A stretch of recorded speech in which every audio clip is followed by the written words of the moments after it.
Well, a good afternoon just about to everybody, and thanks for obviously joining our webinar, which we'll talk about all about social media and the right channels and where you should and should not be posting. So I'm Amy. I am the Business Development Manager over here at JE Consulting, and together myself and Joe, who is the Principal and founder of JE Consulting, together we will be taking you through everything about social media today. So for those of you who don't know who we are a full service marketing agency. We work with over 140 professional services firms all over the country, ranging from accountants to solicitors and then a few healthcare providers as well.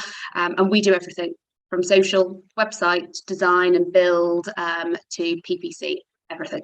So over to Joe. Right, thanks very much, Amy. So we should, at the end of the session today, have time for questions. So if you've got any questions that you want to ask us, use the Q&A button on your Zoom toolbar, and Amy can keep watch on those questions for me, and we'll try and field as many of those we can before the end of the session. So as Amy says, I'm Joe. Nice to meet everybody. Thank you for joining us today. What we're going to be focusing on in this session is choosing the right channels for your social media marketing activity. There's a reason we've chosen this particular subject, and that's because the conversations that we were having with a lot of our professional service firm clients maybe 3 or 4 years ago about social media really focused on, you know, having a very active presence on as many social media channels as possible, and putting out content and developing as many followers as you possibly can, which at that moment in time was probably the right approach.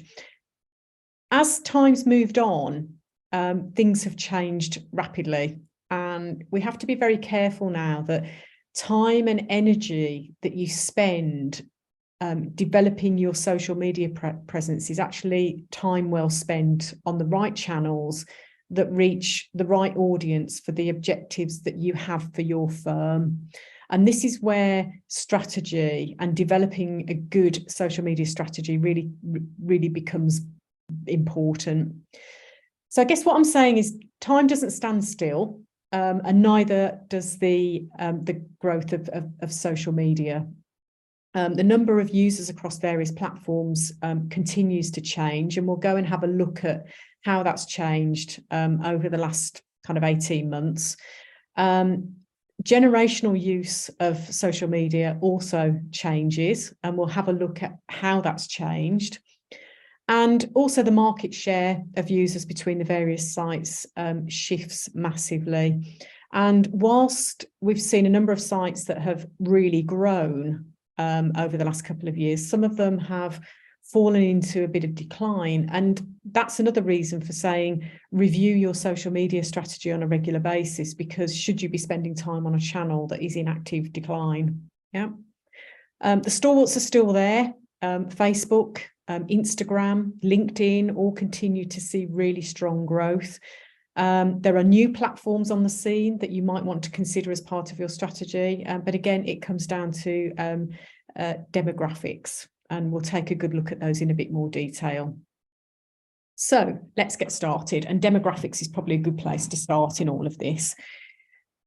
The conversations that we're having with clients now is along the lines of, what objectives do you want your social media activity to deliver to your practice? A lot of clients are telling me at the moment, we're busy. Finding new work actually isn't too much of a problem for us. What is important for us is retaining good people, recruiting good people, and providing our clients with as much information on a regular basis as we possibly can. And what we've been able to do with them is to change their social media strategy into one that meets those objectives of retention and recruitment, of client engagement.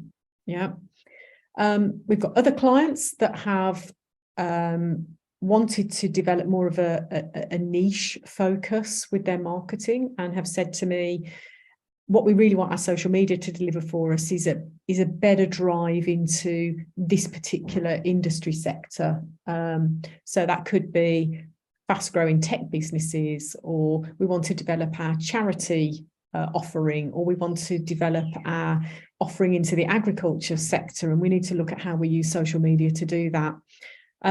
And then there are other clients that have said, no, I need more clients. I want social media to be a good driver of lead generation for me, and I want this type of business. Yeah. And we've created the avatar of the type of business that they actually want, and looked at how social media or which channels on social media is actually right to engage with that type of business. There's also been some different conversations which have said, actually, social media isn't relevant to that audience, isn't relevant to that objective. And however much content and activity we put into that particular demographic, it's never really going to achieve a lot because they just don't engage on social media. So those are the sorts of conversations we're having. And I think this is what's led us to producing this presentation for today, as a way of maybe resetting for some firms their social media strategy, looking at the demographics in more detail, looking at their audience in more detail, understanding the interest behaviours that they have on social media and what their preferences would be, doing a bit of market research, and understanding where to put our time, energy and effort.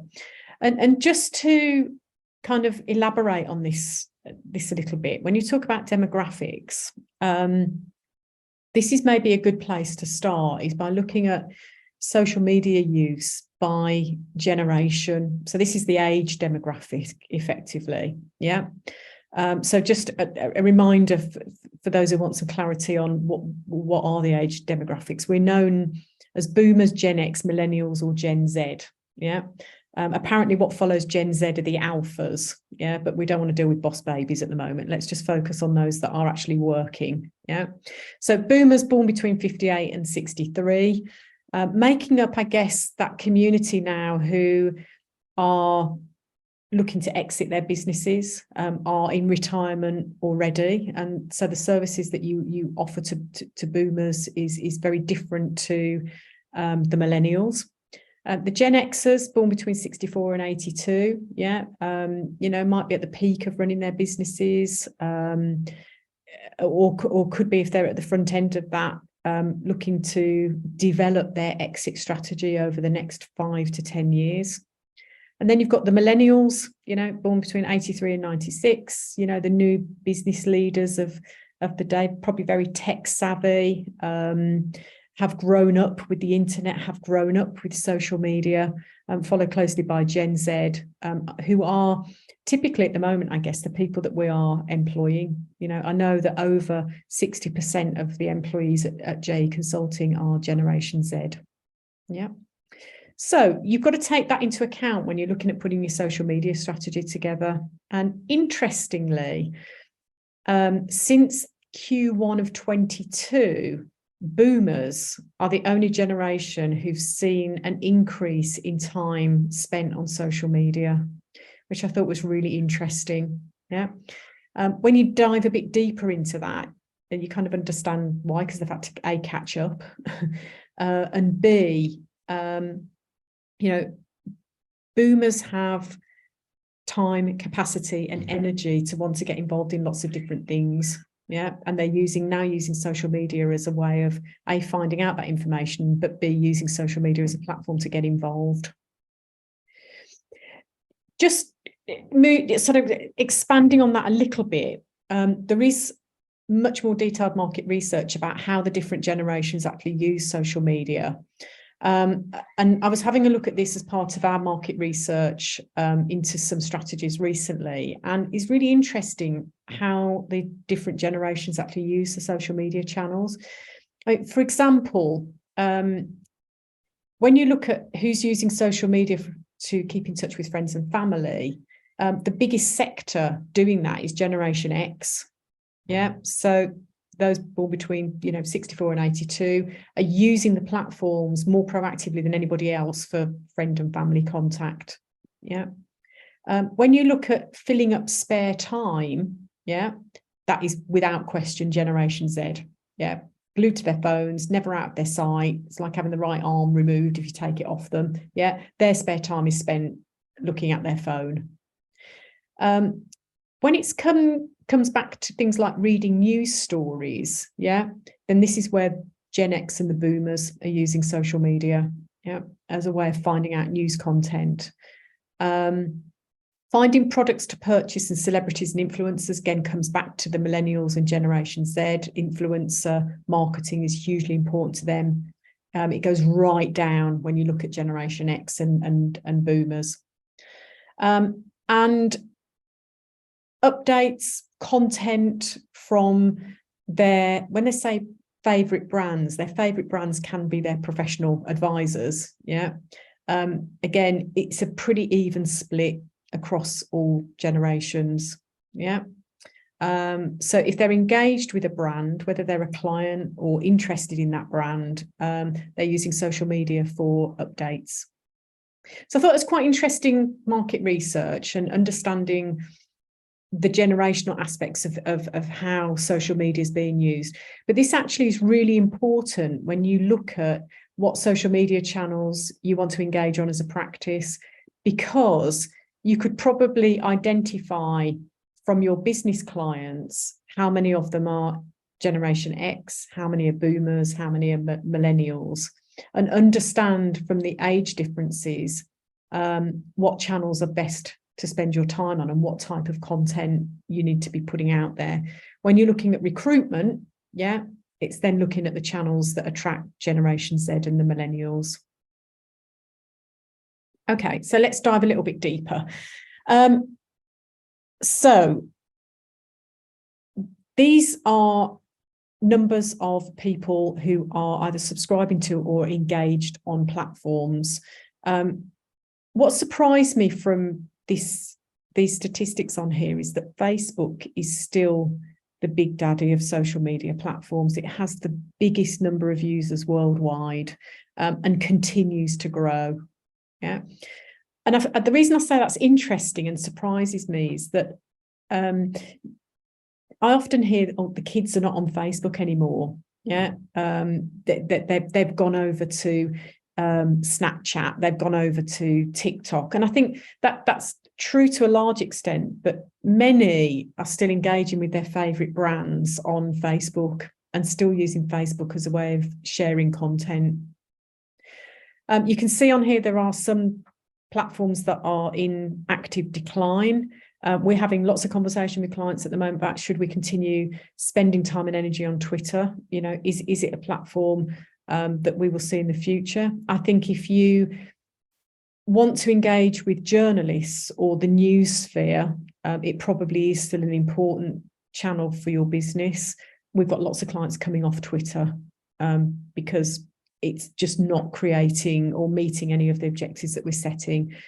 LinkedIn was in decline, but found its feet again in COVID, and has become the go-to professional B2B networking channel. Yeah.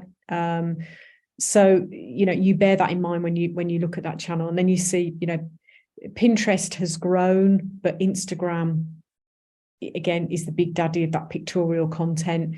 And TikTok, we'll come on to talk about TikTok in a bit more detail, because it's a very common question we're being asked is, should we be on TikTok?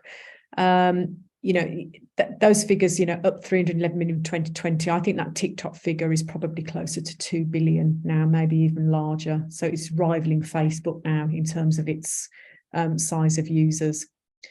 And again, if we dig a little bit deeper, you can start to see some of the demographics of the channels.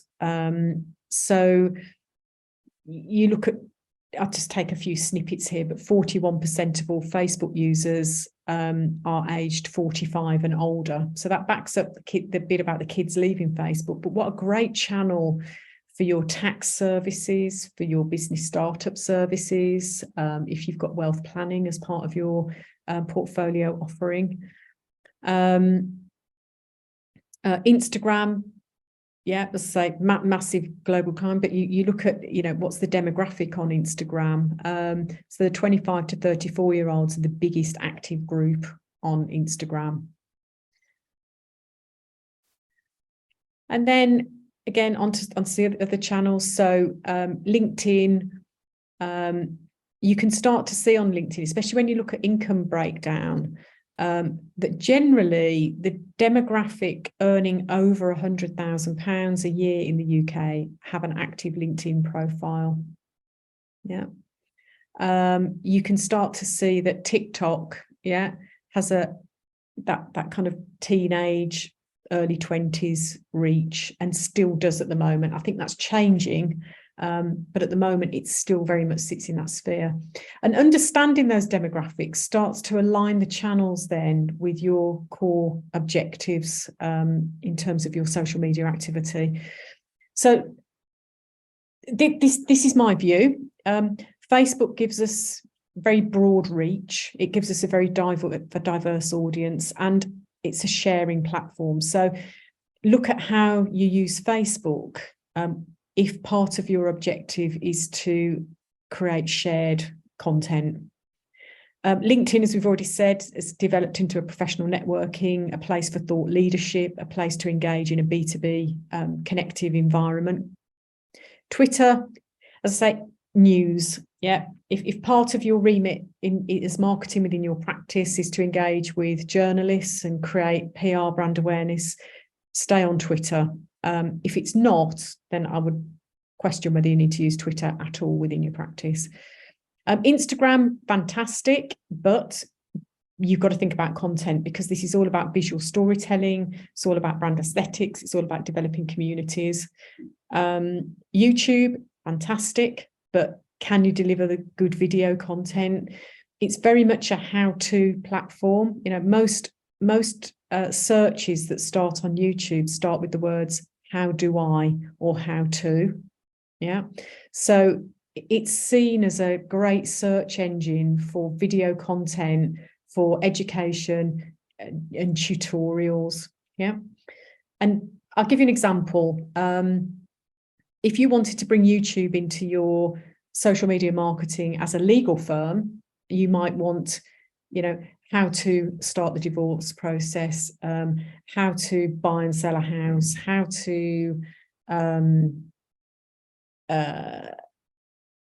understand the corporate finance process. So it's all about tutorial and education. For accountants, this is, how to understand property tax, how to understand the reporting requirements of a charity. Yeah, and it's that kind of educational content that you need to be looking for on YouTube rather than sales advertising material. And then TikTok, again, short form video content, the reach goes to a much younger audience. Just focusing on TikTok for a couple of minutes. As we've already said, this is probably one of the fastest growing platforms out there at the moment. And in a year, the number of monthly active users on this platform has doubled, and the number just keeps on going up. Many of the world's leading brands, influencers, news site, politicians have all launched TikTok profiles. To be successful on TikTok, you've got to be able to produce quick, short form, engaging video content. And I think this is the challenge that faces most professional firms, is how do we develop that short form, engaging TikTok material that we need? Often it's really hard, and I apologise if there's any partners on the call today, but it's really hard to get partners to engage in producing this kind of content. Where it's worked well is for firms that are engaged in a particularly active business segment that lends itself well to TikTok. So firms that are trying to attract, e-commerce businesses, or trying to attract influencers as clients, and they're in that world, that works well for them. For most firms who have had success on TikTok, it isn't about generating leads or client engagement. It's actually about recruitment. And what they're using TikTok for is to say, what a great place this is to work. So they get a new starter who does a very short form video for them. Just starting my day here today, and the balloons are on the desk, and there's the welcome pack on the desk, and so on. That is the type of short form content that's worked well for that. And also, if you're getting involved in community activity, you know, you're sponsoring a charity event, you're getting involved in local community activity of whatever sort, to do short form TikTok video is a great way to, again, demonstrate a caring business, a business that's got good ESG credentials, a great place to work. So recruitment for me is where TikTok is really landing itself well. There are lots of professional firms already on TikTok. Some of them have resident experts. So if you're in the legal world, you might be familiar with the Legal Queen, who's positioned herself now as a real key influencer in the divorce process. There's a couple of tax people on TikTok who give daily, you know, tax tips or quick explainers, who are starting to build up their TikTok following. It's definitely an area of growth, but for me, with the majority of clients we're dealing with at the moment, it's more about recruitment and ESG and corporate social responsibility that's lending itself well to TikTok content.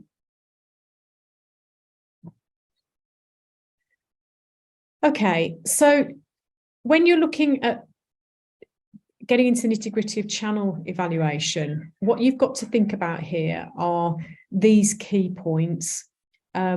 Is the channel relevant to the objective? So if you've said, right, my objective is to, I want lead generation. I'm going to take this as a first example. I want to create leads. Our core avatar as a business, our core client, is generally a family-owned businesses or an owner-managed business, and they could be in all sorts of industry sectors. Yeah, there isn't one particular industry sector. My big question to you then is, well, that's so broad. Yeah, I don't think there's one channel that you could say that's the channel that we need to spend a lot of time on develop content. And when you look at how does a family business or how does an owner-managed business actually engage with a professional firm, the chances are it's not on social media. And that's going to sound really harsh, but it's generally through digital marketing, through e-shots. So should we be focusing our time and energy for lead generation more on our databases and our e-shots and our direct mail rather than on social media? If your objective is retention and recruitment, yeah, then you need to look at the type of people that you want to recruit. And it could be a mix then of saying, well, we need to have a very strong LinkedIn presence, but we also need to have a good presence on Instagram and TikTok and Facebook, because those are the channels that Generation Z and the millennials are more likely to engage on. So relevance to your audience has to be really well researched. When it comes when it comes back to that lead generation of SMEs or family-owned businesses, what we've suggested to a lot of clients now is, rather than putting lots and lots of blog content out all the time, why not think about having a piece of content once a week, which is a real kind of thought leadership piece on relevant, useful knowledge that an SME or a family-owned business would really welcome. Generally, that can be about preparing for exit. It can be about tax. It can be about filing requirements, compliance, all sorts of general accountancy or legal topics. But produce it as a piece of insight that goes out by email, and you then share that on your LinkedIn page, and you encourage all of your partners to share it on their LinkedIn pages as well. And that's probably as much as they need to do to engage with that SME environment. And where we're spending more of our time on social media is trying to solve the recruitment and retention problem. So we're putting lots of content out about what's happening at the firm, what we're doing in the community, what we're doing to improve our green footprint, what we're doing with local charities, new people who've been there a long time, what our clients are saying about us. Look at all the great Google reviews we get. That's where the time and energy is going into social media, which makes it far more bespoke, yeah, but achieves that particular objective. Have a look at what your competition are doing. I'm not necessarily saying they're doing things better than you or have got it right, but it's always good to have a look at what your competition are doing and where they're spending their time and what type of content they're putting out. And when you've got all of that evaluation pulled together, is the channel relevant? Have we got the right reach on that channel? Would it create the type of engagement that we want? I.e., do we want lead gen? Do we want shares? Do we want likes? Do we want followers? Can we as a firm produce the content that we need to create that reach and engagement? Are our competition doing anything that we could crib from or do better, or they're not doing it at all, so we can take a pioneering lead on that? And do we have the resources in place to be able to deliver all of that? Once you've reached those conclusions, you can then start thinking about your content strategy. Yeah, and be brutal. There will be channels that won't be relevant anymore. There'll be new channels that you may not have considered how we engage with them, but you need to take that very brutal and ruthless look at what you're doing and change it accordingly. So, on to content planning. Obviously, everything that you're doing in content is there to gain attention. Now, whether that attention is being gained through generating recruitment inquiries coming through, whether it's there to gain attention of your brand, whether it's there to attract the attention of your professional network, yeah, who knows? That comes down to your core objectives of your social media strategy. What you have to think about now is the format, the tone, how often you put that content out, and is it providing value? Yeah. Format, again, interesting question here, because again, if you go back 4 or 5 years, you know, a lot of static content would have delivered. Yeah, not anymore. It needs to be more interactive and real time, whether it's video content, animated content. You need something that's going to grab people's attention. And sadly, static images and text, yeah, won't cut through any longer. Your tone is important, you know, decide what your brand tone is. You know, are we chatty? Are we professional but chatty? You know, are we using Gen Z speak? Yeah. So whatever the objective is, yeah, dictates the tone of how you want to present yourself. Look at the frequency. You know, you don't have to be doing something every day. If there's a particular audience you want to reach, that might be different. You might have to do something every day. Yeah, but look at the frequency that's going to give you the greatest return on your investment. And take a critical eye to everything you're producing. Is it valuable? Yeah. And is it relevant is my next point. So are we producing something that's going to educate our audience? Are we going to provide them a bit of information that as a business we should be providing them? Is it a proof statement? You know, you should choose us because we do this great work with charity. It's a great place to work. We've improved our green footprint, whatever that proof statement might be. They've got to tick all of those boxes. Yeah, so you need to think about your content, how it's built into your plan, and whether it meets those key criteria. The other thing to think about in your strategy is organic versus paid content. So organic, obviously, is you're putting content out there or sharing content in the hope that it develops some organic engagement or organic sharing or following.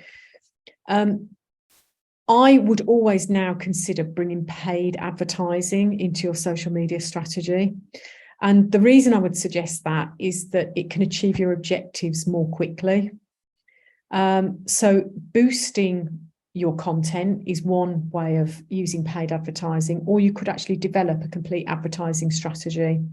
And where this is working really well, across accountancy and I'll give you some examples across accountancy and legal. So in accountancy, for example, there are key dates throughout the year, and some of the sort of key tax dates particularly lend themselves well to social media advertising. Yeah.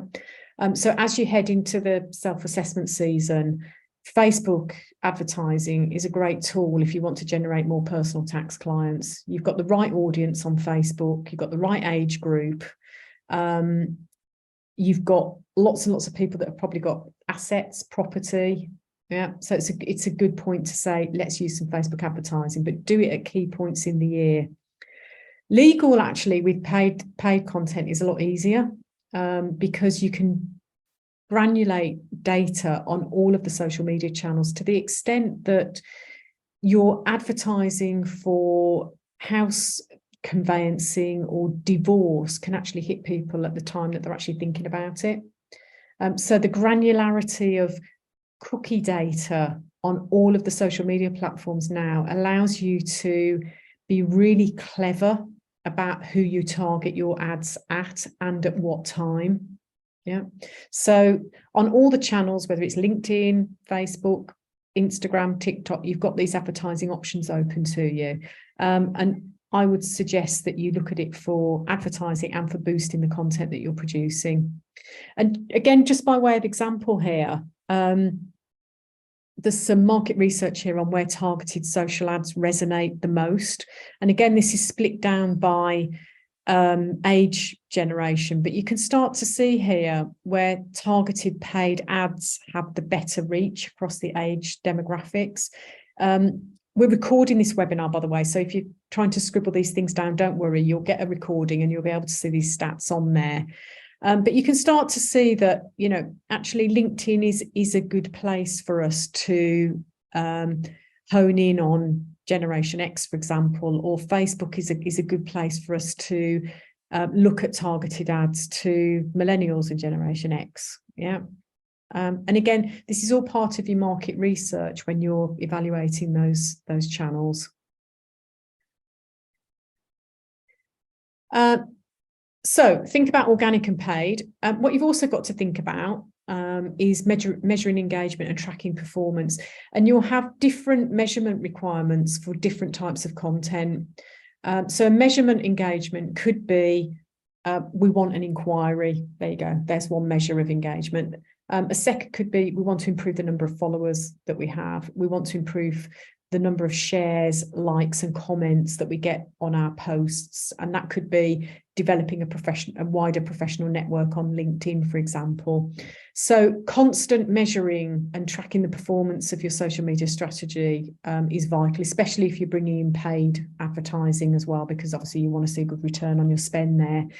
There are lots of tools on all of the social media channels that allow you to do this really easily. They will all have an analytics platform that allows you to produce those kind of reports.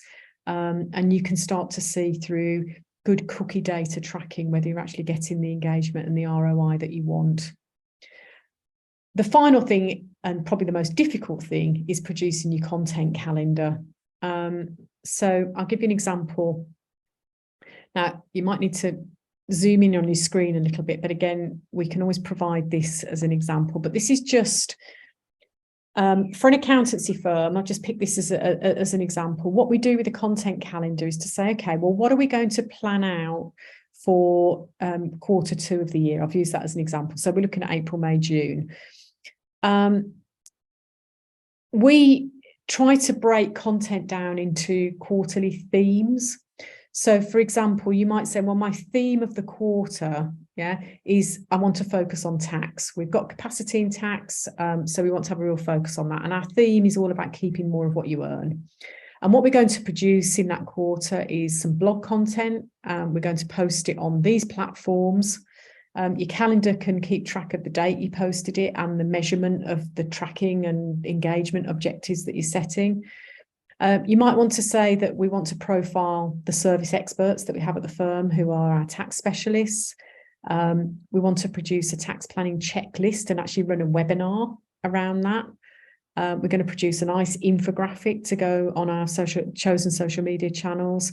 And then we're going to record our webinar and promote the on-demand version. So that's kind of got a theme around it. And your platforms are, could be the blog platform, LinkedIn, Twitter, however you're going to decide which channels are right for that. You might want to produce some videos as part of that content. As I said, interactive content, vitally important. So video content is what we need. But alongside our theme, we also want to focus in on some of the key dates in that quarter, whether they are nice, engaging content. We wanted to recognise Easter in April, or we want to recognise the coronation in May, or whatever it might have been. But there could also be key dates. There might be a budget, there might be some key tax dates coming up, there might be some key areas around new legislation coming through. For example, if you're a law firm, you might want to remind people that there is a change to the employment law coming through, and there's a key date for that in that particular quarter. So you're planning yourself out in advance.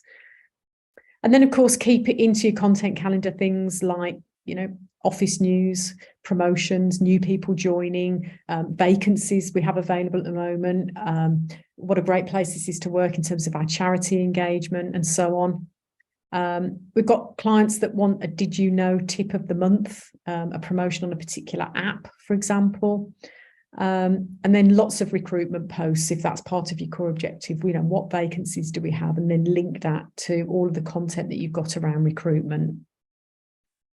So your content calendar should be mapped out for the whole year, effectively. Things can move around, things can change as legislation changes, but map it all out, decide what platforms are right, and then measure and track that performance. I also wanted to touch on this, which is there is lots of great research available at your fingertips, whether you're accountant, legal, wealth manager, whatever sector you're in, there will always be research available to you. It could be supplied by the institutes. It could be some research that you've got locally from your chambers of commerce.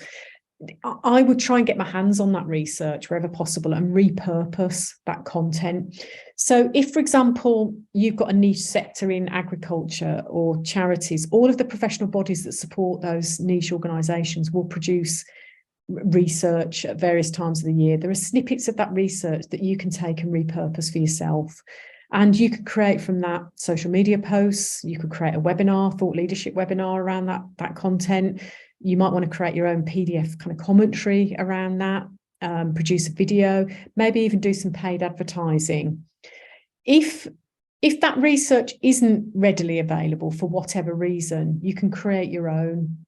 And something as simple as interviewing a client about the business challenges they feel they face over the next 12 months, positive and negative, and recording it could actually be your piece of research that you repurpose in all of these different ways on this wheel. Yeah. And I would try and bring a research study into the social media content at least twice a year, whether it is a fireside chat with a client or a number of clients, or whether it's actually a piece of research that you can lay your hands on from a professional body. And then in all of this, you've got to take a more strategic approach. So establish the goals, audit your existing social media presence. Is it still relevant? Are they still the right channels? Once you've got those in place, can we develop a robust content strategy, both paid and earned content, organic content? How are we going to measure this? And then just constantly look at ways in which you can improve it. Yeah. So this more strategic approach to channel evaluation, and bear in mind, obviously, to keep track of what's happening on all of those channels in the way that they're actively growing or actively declining, means a constant 12-month review on that. So my closing thoughts, and happy to take questions at this point, is bear in mind that social media in the professional services environment is now a mature environment. Major platforms will continue to innovate, others are going to fade away, and don't be afraid to scrub them out of marketing if they're no longer relevant. Take a strategic approach to your content strategy, and don't be afraid of pay to play. Yeah, paid advertising gives you a competitive advantage, and done well achieves so many objectives, whether it is recruitment, lead gen, or client engagement. It can meet all three of those criteria. Okay, I hope that's given everybody a bit of food for thought. I'm going to hand back to Amy at this point, and see if we've got any questions before we finish off. Yeah, I've had a couple. I mean, I feel slightly old actually, Jo. You know, the kids coming off Facebook. I must go and research myself. Okay, we've got a really good question. What sort of budget should a firm set out for paid advertising in their strategy? I think that's a really good question. It is, and I think that's almost how long's a piece How of long's a piece of string? Yeah. So what you've got to look at is what do I want to achieve from my paid advertising first of all, yeah, and what audience am I trying to reach? What I would say is that social media advertising is a lot cheaper than Google pay-per-click advertising. So where you could be spending £3 a click on accountants in Preston on Google pay-per-click, you're probably spending something like 30 pence a click on Facebook targeting business owners in Preston with your adverts. So it's a very different kind of targeted platform. You can get a lot more granular with it, but it's probably a third of the cost you'd be spending on Google pay-per-click. So I would suggest, I mean, again, looking at your content strategy, allocate a budget for boosting content and allocate a budget for paid content. For most firms, their marketing spend sits between 1% and 3%. Yeah. So I'd probably be looking at allocating maybe 10 to 15% of my marketing budget on paid digital advertising in one form or another. Okay. Yeah. Okay. Ooh, we've had a couple more. So the Twitter on the decline is interesting. What do you think is behind this? It's a channel we've invested a lot of time in, but understand change of ownership and removal of blue ticks has had a big impact. So yeah. What do you think is behind the decline? Yeah. So I think that is behind the decline. I think it's become a very for lots of reasons, in lots of people's opinions and perceptions, a very toxic platform. And I use that might sound quite harsh, but if you're saying, you know, our audience is sitting within that kind of, you know, SME sector, are they engaging on Twitter as a way of engaging with their professional advisors? Are they using Twitter as that platform? Is it an important news resource for them for finding out, you know, what we're going to do about the minimum wage? What are the highlights of the budget that we need? Is Twitter the platform they're going to for that? Probably not. Yeah, it's more likely to be LinkedIn or your digital focus on eShots. So I think new ownership, I think blue tick, I think toxic platform, I think all of those have contributed to the decline of Twitter. And sadly, there's also a lot of fake news on Twitter. I think people have got savvy to that and have come off it for that reason. Yeah, we see lots of that, don't we? And then Nalin, what is a typical success rate, assuming for lead generation on social media marketing platforms? So how long's a piece of string, I think, as well, that one, isn't it? Yeah. Okay. So, I mean, I can, it's probably best for me to give you some examples here. So, we're running a campaign at the moment for a legal firm who have ramped up their family services team. So we've had a number of campaigns running, one around divorce and one around prenups. And the interesting thing there, when you head into the wedding season, and funny enough, if they head into the wedding season, the prenups campaign really needs to start in January because everybody seems to get engaged in December. I don't know, obviously Christmas has something to do with that. So, but it's a great time of the year to run the campaigns around prenups. And, you know, we get from the divorce and prenup campaigns, we're generating anywhere between 10 to 30 inquiries a month on that. So that's an interesting one. We've actually got statistics to back it up. On the accountant side, we're doing a lot around tax and dovetailing that with wealth management. So you have to be, I mean, wealth management's a bit of a scary word for a lot of accountants because we don't want to fall into the realms of advice versus compliance. And I do get that. But when you look at some of the social media advertising activity we do, where we're actually targeting tax work specifically, then again, you know, we're looking at probably a 2% lead gen conversion rate out of that, which isn't too bad. Yeah, they're good figures, aren't they? They're really good figures. And then we've got another one from Jane. Is there somewhere we can get the rules of what we can post on Facebook regarding data protection? Or is it a case of asking those involved if they're happy to be shown? Yeah, so these rules are woolly. So I would always, if you're going to feature a client or one of your team on Facebook, I would always get their consent before you put anything on there. And their consent, obviously, to tag them in. Some people are happy to have the post on Facebook but don't want to be tagged in. So if you're using photographs or specific client names, absolutely get permission before you put it out there. Yeah, great. Oh, we've got one more from Joe. Small accountancy business, when boosting a post, is it important to make sure we use the demographic feature so we're not targeting the wrong areas? Yeah, absolutely. So within, I assume that they're talking about the demographic feature on Facebook specifically, but that allows you to be very granular in how you're boosting your posts. So yeah, absolutely use it. You pay a little bit more for that, but yes, important. It's going to be a bit cheaper than doing the Google pay-per-clicks, isn't it? So great. Okay, fab. And I should have said at the beginning that this is actually recorded. I got really excited and wanted to get going, but it is recorded. We will send you the version of the webinar in an email shortly. And anybody who registered as well who didn't get a chance to join today, they'll also get a copy too. So I think that's it for the questions. But you know, if you need anything following the webinar, you know, give myself or Joe a call or an email, and we'll be happy to help and expand on anything. But yeah, it's been good.